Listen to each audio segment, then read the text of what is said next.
Muito bem, o ex-ministro petista Antônio Palocci ficou em silêncio na audiência da Comissão Parlamentar de Inquérito que investiga contratos do BNDES. Integrante dos governos da presidente cassada Dilma Rousseff e do ex-presidente presidiário Lula, o ex-ministro seguiu a orientação da Procuradoria-Geral da República, com quem negocia novos acordos de colaboração.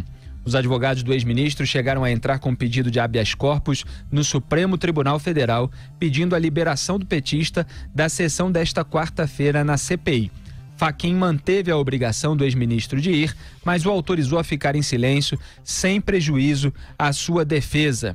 Aliás, o Fachin autorizou, tem todas as medidas aqui. Deixa eu pegar a listinha.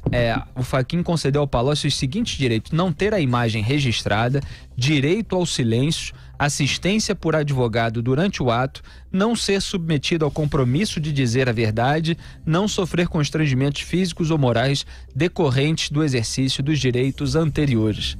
Eu fico sempre abismado quando eu leio esse troço, né? De não ter um compromisso de dizer a verdade. Isso aí tem carta branca para mentir o quanto quiser, Augusto. Autorizado pelo Supremo. Pois é. Então, preso em 2016, em setembro de 2016, o ex-ministro fechou delação com o Ministério Público do Distrito Federal no início do ano. No acordo, ele delatou fraudes praticadas em fundos de pensão ligados a empresas e bancos estatais, alvo da Operação Greenfield, deflagrada em 2016 também. Além desse acordo, o ex-ministro tem 2 outros assinados, o primeiro em abril e o segundo em outubro, que foram negociados com a Polícia Federal de Curitiba e de Brasília, respectivamente.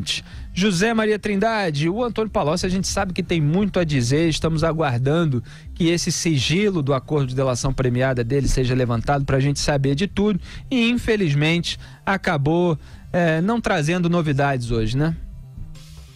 O ministro Edson Fachin já homologou a delação premiada do ex-ministro Antônio Palocci, esse deputado federal, né? E ligação entre empresas, corrupção e o presidente da República de plantão, o ex-presidente Lula, e também foi um dos coordenadores da campanha da ex-presidente Dilma, né? Chamado um dos 3 porquinhos, né?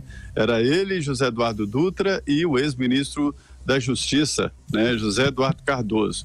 E Palocci sempre foi muito importante porque era a palavra do governo sendo levada ali aos empresários e era a pessoa que realmente dava a garantia de que os acordos, e acordos aí pode imaginar de que acordos seriam, né? De que os acordos seriam cumpridos. Antônio Palocci é o único da cúpula mesmo ali, da chamado núcleo duro do PT, que admitiu fazer esta delação premiada.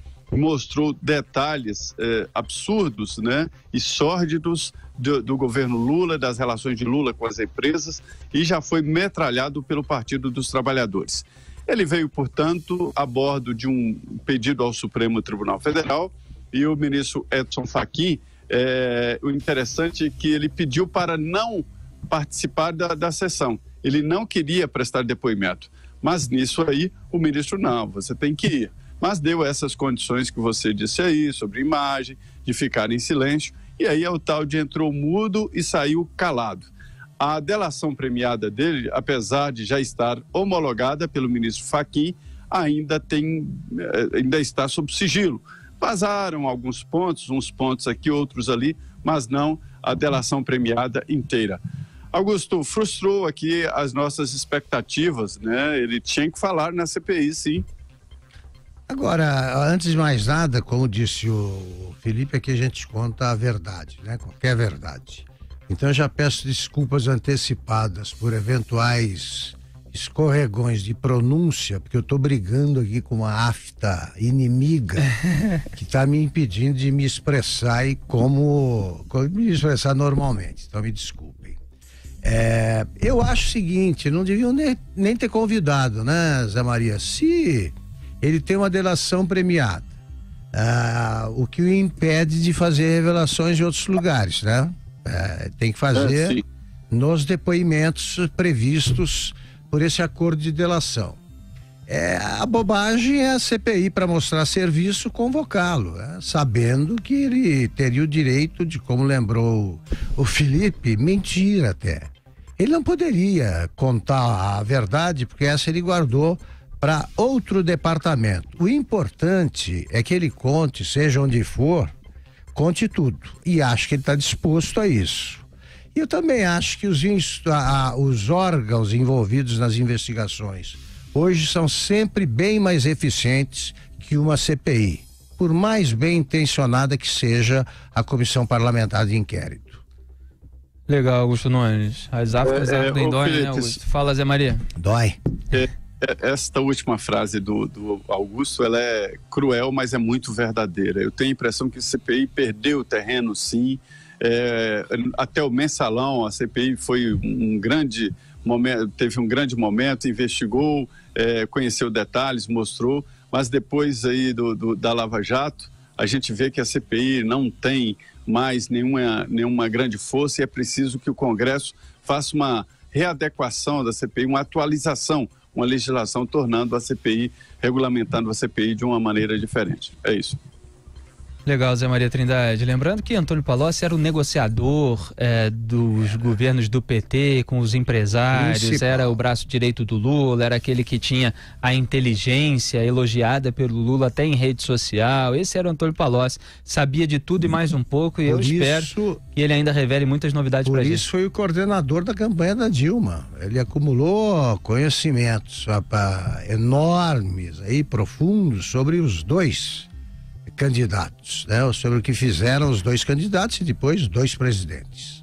Exatamente. Eu lembro de um trecho do depoimento. Ele falou que a Dilma gastou mais de 1,4 bilhão de reais na campanha. Exatamente. Eu lembro de um depoimento do Palocci que ele pede até desculpa para o Sérgio Moro em determinado momento, porque ele se referia à propina como um outro nome, como doação, né? E aí o Sérgio Moro...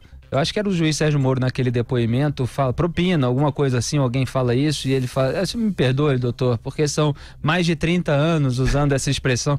Ele estava há mais de 30 anos fazendo alguma coisa que não era muito limpa, né? E usando um eufemismo para se referir àquela sujeira, Augusto. E mais, ele não exagerou quando ele disse num depoimento com o hoje ministro Sérgio Moro que o que ele tinha a revelar garantiria pelo menos mais um ano de trabalho para a Lava Jato. Pois eu digo que já é bem mais que um ano aí o que ele garantiu.